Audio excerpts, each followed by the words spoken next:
بسم اللہ الرحمن الرحیم۔ سہل بن سعد نے بیان کیا کہ ایک صاحب یعنی عمر رضی اللہ عنہ رسول اللہ صلی اللہ علیہ وآلہ وسلم کی خدمت میں حاضر ہوئے اور عرض کیا، یا رسول اللہ، ایسے شخص کے متعلق آپ کا کیا ارشاد ہے جس نے اپنی بیوی کے ساتھ ایک غیر مرد کو دیکھا ہو؟ کیا وہ اسے قتل کر دے؟ لیکن پھر آپ کی ساس میں قاتل کو قتل کر دیں گے، پھر اسے کیا کرنا چاہیے؟ انہی کے متعلق اللہ تعالیٰ نے 2 آیات نازل کیں جن میں لعان کا ذکر ہے۔ چنانچہ آن حضرت صلی اللہ علیہ وآلہ وسلم نے ان سے فرمایا کہ تمہارے اور تمہاری بیوی کے بارے میں فیصلہ کیا جا چکا ہے۔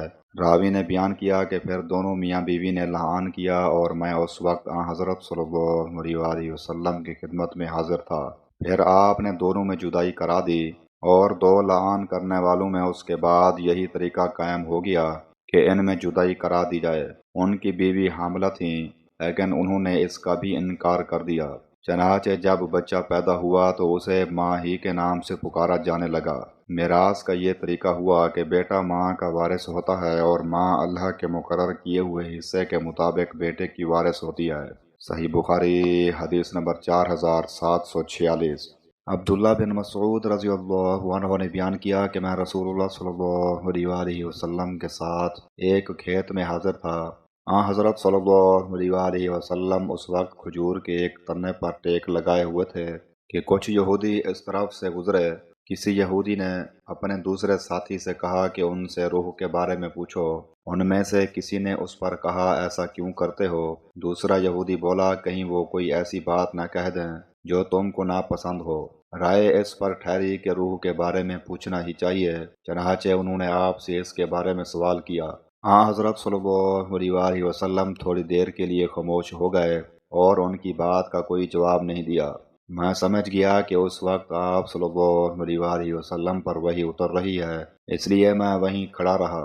جب وحی ختم ہوئی تو آپ صلی اللہ علیہ وآلہ وسلم نے اس آیت کی تلاوت کی، اور یہ آپ سے روح کے بارے میں سوال کرتے ہیں، آپ کہہ دیں کہ روح میرے پروردگار کے حکم ہی سے ہے اور تمہیں علم تو تھوڑا ہی دیا گیا ہے۔